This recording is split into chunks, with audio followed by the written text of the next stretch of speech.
Bonjour Adrien Quatennens. Bonjour. Et vous êtes aussi coordinateur de la France Insoumise. Et à ce titre, eh bien, vous étiez reçu hier avec les autres chefs de parti par Édouard Philippe pour faire le point sur le coronavirus. Et Jean-Luc Mélenchon était là. Et on a vu un Jean-Luc Mélenchon très consensuel qui a exprimé la solidarité, le sang-froid qui s'impose pour affronter le péril.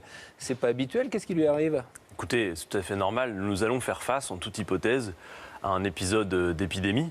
Et donc le sens de notre présence hier à Matignon, en répondant à l'invitation du Premier ministre, était de signifier que nous serions disponibles pour l'aide et la solidarité qui doit se jouer dans cette période. Là, on dépasse la politique. Je pense que c'est une évidence. La France s'apprête à faire face à un défi et il faut effectivement que les responsables politiques, tout étiquetage confondu, puissent effectivement se serrer les coudes pour pouvoir y faire face. On doit traiter le problème de manière d'abord rationnelle, dire les choses. Et de ce point de vue, effectivement, les services de l'État nous paraissent, pour le moment en tout cas, plutôt bien gérer la crise. Il faut pouvoir s'informer, être réactif, puisque en toute hypothèse, nous allons avoir une situation qui va être évolutive. Et puis, nous avons, pour notre part, insisté sur deux points qui nous paraissent importants. D'abord, évidemment, la situation particulière de l'hôpital public, dont on doit rappeler qu'il vit une crise lourde. Je pense au personnel soignant et non soignant, mobilisé depuis très longtemps. L'hôpital public qui est fragilisé et qui se prend en plus en pleine figure, finalement, le fait de devoir réagir à cet épisode d'épidémie du coronavirus. Donc, nous avons demandé au Premier ministre qu'il s'assure que des moyens humains et matériels immédiats soient fournis à l'hôpital public. Et ensuite, il y a effectivement la question notamment de notre capacité à assurer nos soins avec la présence de médicaments sur le territoire français, parce que vous savez que la France, comme beaucoup de pays européens d'ailleurs, sont dépendants s'agissant des molécules de la Chine. Et donc nous voulons nous assurer effectivement de cette capacité à avoir accès aux médicaments. De ce point de vue d'ailleurs, le ministre de la Santé, Véran, nous a indiqué que sur le territoire européen, il y a en règle générale 4 mois de stock de médicaments. Par contre, le sujet mérite d'être posé effectivement de la relocalisation de la production d'un certain nombre de médicaments. Et nous avons donc profité de l'occasion pour faire une proposition au Premier ministre, qui est celle de constituer un pôle public du médicament. Nous l'avions déjà réclamé par le passé, car dans une situation comme celle-là, on ne peut pas être dépendant des aléas éventuellement de l'étranger et même des laboratoires pharmaceutiques qui parfois théorisent le fait que dans de telles situations, ils peuvent vouloir jouer sur les prix. On ne peut pas en être dépendant. Du coup, il n'y a que Marine Le Pen qui, elle, a répété ces divergences et a dit qu'il faut mieux contrôler, davantage contrôler les frontières. Elle n'a pas dit que ça, elle a même dit qu'il fallait parfois les fermer. En l'occurrence, voilà. ce qui a été tout à fait justifié. Non mais regardez, en Italie par exemple, où ils font face effectivement à un épisode qui est un peu en avance par rapport à ce que l'on connaît en France, il n'y a pas eu besoin qu'on ferme des frontières nationales pour qu'on puisse confiner certaines villes. C'est-à-dire que quand il y a typiquement des endroits où il y a des foyers, les services peuvent tout à fait faire en sorte que ces villes soient confinées et donc on contrôle pour le coup les allées et venues à l'échelle même d'une ville. Vous savez, les microbes ne montrent pas leur papier en passant la frontière. Donc les frontières nationales ne sont pas nécessairement les frontières d'une épidémie en l'occurrence. Donc il faut pouvoir traiter tout ça avec raison, être assez réactif. On voit par ailleurs les consignes qui doivent être passées dans le milieu professionnel, sans doute effectivement parfois réduire la vie sociale, mais tout ça se fait en fonction de l'évolution de la situation. On pourrait par exemple confiner en France une région, la région de Crépy-en-Valois ou quelque chose comme ça. Matériellement, nous saurions le faire. Comme ça se fait actuellement en Italie à l'échelle d'une ville. Mais si vous voulez, qu'il faille sans doute de manière opportune accroître les contrôles, par exemple, pourquoi pas dans les aéroports. Vous savez qu'il y a des accueils médicalisés dans les aéroports, pour faire en sorte effectivement qu'on puisse, quand il y a des personnes qui ont des symptômes et qui arrivent sur le territoire, avoir les contrôles nécessaires. En toute hypothèse, ce qu'il faut faire effectivement, c'est traiter le problème avec raison, rappeler aussi effectivement le caractère contagieux de l'épidémie, donc à des réflexes qui sont des réflexes de bon sens. Okay. On parle du lavage de mains, de ne pas être en proximité de gens qui ont des symptômes.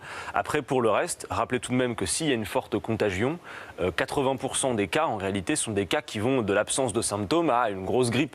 Et il y a une petite minorité de cas, en effet, qui nécessitent une surveillance accrue. Donc, il faut traiter le problème avec raison. Et pour cela, effectivement, l'ensemble des Françaises et des Français doivent avoir aussi un certain nombre de réflexes. Par exemple, il y en a un qui nous a été rappelé hier, c'est d'éviter, par exemple, d'appeler le 15 pour ce type de cas, parce qu'il faut pouvoir réserver le 15 aux situations d'urgence absolue. Il y a un numéro vert qui a été transmis pour le coronavirus, donc il faut passer par ce canal-là. Ils reçoivent d'ailleurs beaucoup d'appels. On passe aux retraites.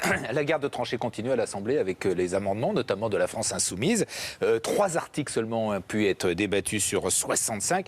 Alors on dit, c'est vous qui faites de l'obstruction, c'est de l'insurrection en chambre. Et résultat, il n'y a pas de débat sur le fond. D'abord, c'est faux qu'il n'y a pas de débat sur le fond. Vous savez, quand vous reproduisez des dizaines de fois le même amendement sur, sur un mot, sur un alinéa... Disons les choses très franchement, parce que c'est entendu une fois pour toutes. Vous me donnez l'occasion de faire cette clarification. Même quand nous remplaçons un mot ou une virgule, nous ne venons pas, vous l'imaginez bien, à la tribune de l'Assemblée ou au micro pour dire pourquoi nous déplaçons la virgule ou changeons le mot.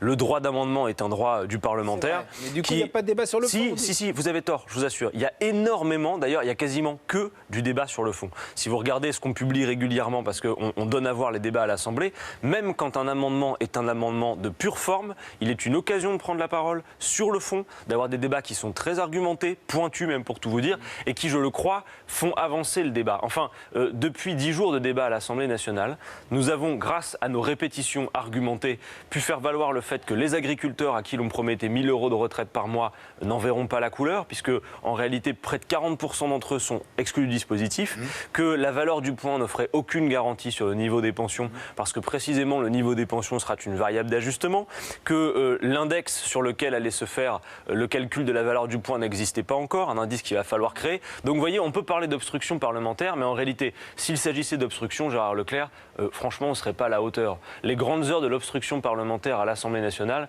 vous le savez sans doute, vous observez la vie politique depuis longtemps, c'est pas 41 000 amendements de tous les groupes confondus. Quand on a privatisé GDF, il y a eu 130 000 amendements. C'est vrai. Quand on a discuté de la privatisation de TF1, ça a été 2 mois de débat. Alors pourquoi faudrait-il restreindre, s'il vous plaît, à 3 semaines un débat sur un projet de loi qui vient littéralement chambouler de fond en comble notre système de retraite? L'obstruction vient d'un seul fait, c'est du calendrier extrêmement contraint. Et moi, comme parlementaire de l'opposition avec mes collègues de la France Insoumise, je ne suis pas là pour finalement surseoir au désir calendaire du président de la République. Ce qui veut dire que si le gouvernement dégaine le 49.3, ce qu'il va faire, vous ferez une motion de censure, bien sûr. De toute évidence, parce que le 49.3, ce serait une violence de plus. C'est le LBD. Ça existe dans la Constitution. Oui, mais alors, 88 fois, Gérard Leclerc, notamment par des gouvernements de gauche. Gérard Leclerc, arrêtons-nous un instant. Le 49.3 n'est pas un outil qui vise à museler l'opposition, ni même à faire en sorte d'accélérer le calendrier. Regardez, la dernière fois qu'on a utilisé le 49.3, c'était dans le quinquennat précédent, vous vous en souvenez, celui de François Hollande, au moment de la loi El Khomri. Pourquoi l'exécutif de l'époque avait utilisé le 49.3 ? Il avait peur de sa majorité. Eh bien, vous avez tout compris. Le 49.3 sert à ça, à mettre une majorité au pied du mur, mais pas à faire taire l'opposition. Alors, de quoi M. Macron a peur? Parce que là, il y a un vrai sujet. Depuis le début de l'année, vous avez une quinzaine de parlementaires de La République En Marche qui ont quitté le parti La République En Marche. Alors, est-ce que le gouvernement a besoin d'un 49.3 pour ne pas donner à voir au grand public par un vote à l'Assemblée le caractère tout à fait en cours?